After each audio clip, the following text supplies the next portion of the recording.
नमस्कार दोस्तों, आज के वीडियो में हम बात करेंगे शिक्षा मंत्रालय भारत सरकार द्वारा हाल ही में लागू किए गए एक महत्वपूर्ण प्रोग्राम के बारे में, जिसमें सभी स्कूली बच्चों के लिए अपार कार्ड बनवाना अनिवार्य किया गया है। इस वीडियो में हम चर्चा करेंगे अपार कार्ड क्या होता है, इसके उद्देश्य क्या है, इसके लाभ और संभावित हानियां क्या हो सकती हैं।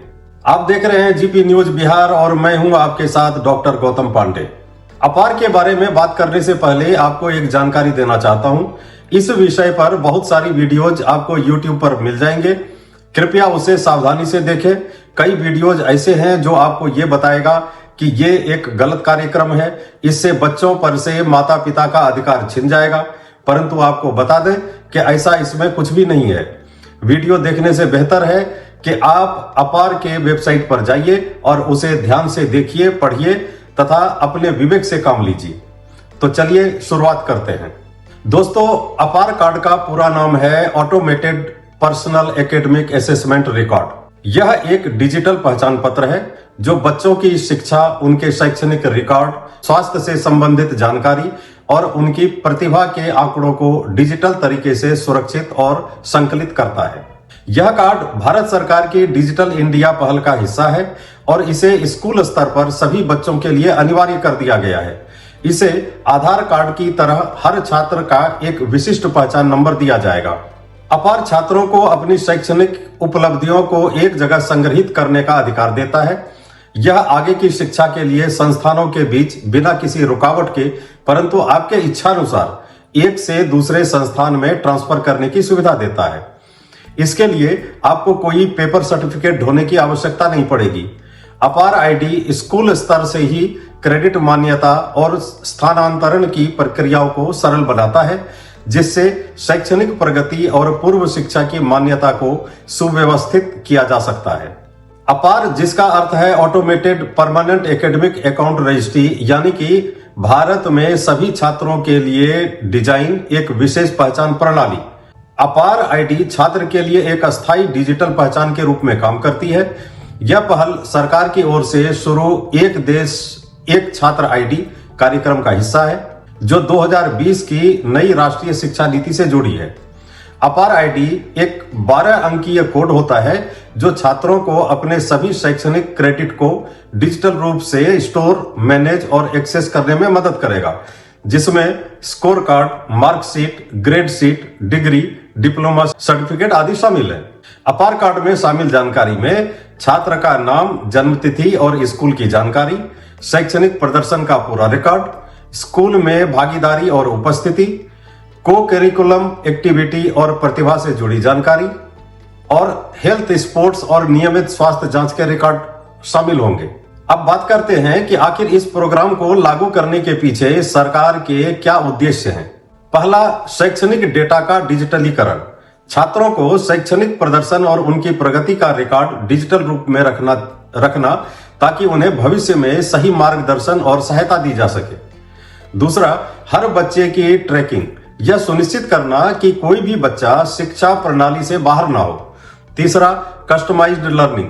बच्चों की व्यक्तिगत क्षमता को पहचान कर उनके लिए एक कस्टमाइज्ड शिक्षा प्रणाली तैयार करना। चौथा, शिक्षा में समानता। ग्रामीण और शहरी छात्रों के बीच की खाई को कम करना।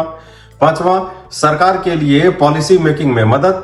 छात्रों के प्रदर्शन और शिक्षा की स्थिति का सटीक डेटा सरकार को नीतियां बनाने में मदद करेगा। अब बात करते हैं इसके कुछ प्रमुख फायदों की। पहला, व्यक्तिगत शिक्षा प्रणाली। प्रत्येक बच्चे की क्षमताओं और रुचियों के आधार पर उन्हें गाइड करना संभव होगा। दूसरा, ड्रॉप आउट रेट में भी कमी आएगी। जिन बच्चों की पढ़ाई छूट रही है उन्हें ट्रैक कर दोबारा स्कूल से जोड़ा जा सकेगा। तीसरा, डिजिटल और पारदर्शी सिस्टम। छात्रों की शिक्षा, स्वास्थ्य और गतिविधियों का सही रिकॉर्ड रहेगा, जिससे पारदर्शिता बढ़ेगी। चौथा, शिक्षा के लिए सही नीतियां बनाना। डेटा के आधार पर सरकार को शिक्षा की खामियों को दूर करने और बेहतर नीतियां बनाने में मदद मिलेगी। पांचवा, स्कॉलरशिप और अन्य योजनाएं। जरूरतमंद छात्रों को समय पर सही योजनाओं का लाभ मिल सकेगा। छठा, अभिभावकों की जागरूकता। माता पिता को बच्चों के शैक्षणिक प्रदर्शन और स्वास्थ्य की जानकारी समय पर मिलती रहेगी। अब एक नजर डालते हैं इसके संभावित नुकसान या चुनौतियों पर। सबसे पहला है डेटा प्राइवेसी का मुद्दा। चूंकि यह एक डिजिटल प्लेटफॉर्म है, इसमें डेटा चोरी और प्राइवेसी के उल्लंघन का खतरा हो सकता है। दूसरा, तकनीकी कठिनाइयां। ग्रामीण इलाकों में इंटरनेट और डिजिटल साक्षरता की कमी इसे लागू करने में बाधा बन सकती है। तीसरा, प्रशासनिक बोझ। स्कूल और शिक्षकों पर छात्रों की जानकारी इकट्ठा करने और उसे अपडेट रखने का अतिरिक्त दबाव होगा। चौथा, असमानता। जिन क्षेत्रों में डिजिटल संसाधन उपलब्ध नहीं है, वहां के बच्चों को इस प्रोग्राम का पूरा लाभ नहीं मिलेगा। पांचवा, आधार पर निर्भरता। चूंकि यह कार्ड आधार से लिंक होगा, अगर आधार डेटा में गड़बड़ी हुई तो इसका असर भी बच्चों पर पड़ेगा। छठा, मनमानी और गलत उपयोग। कुछ जगहों पर अधिकारियों द्वारा इस डेटा का गलत इस्तेमाल हो सकता है। दोस्तों, अब सवाल यह उठता है कि क्या यह प्रोग्राम वास्तव में शिक्षा व्यवस्था में क्रांतिकारी बदलाव ला सकता है? अगर इसे सही तरीके से लागू किया जाए और डेटा प्राइवेसी का ध्यान रखा जाए तो यह बच्चों के लिए एक बड़ा कदम साबित हो सकता है। लेकिन इसे पूरी तरह से सफल बनाने के लिए हमें टेक्नोलॉजी, शिक्षा और समाज के हर स्तर पर बदलाव लाने की जरूरत होगी। तो दोस्तों, अपार कार्ड एक बेहतरीन पहल है जो शिक्षा को डिजिटल और पारदर्शी बनाने में मदद कर सकती है, लेकिन इसके साथ जुड़ी चुनौतियों को हल करना भी उतना ही जरूरी है। आपकी इस बारे में क्या राय है? क्या आपको लगता है कि अपार कार्ड शिक्षा प्रणाली में बदलाव लाएगा? हमें अपने विचार नीचे कमेंट में जरूर बताएं।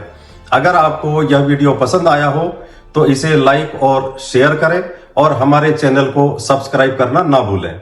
धन्यवाद और मिलते हैं अगले वीडियो में।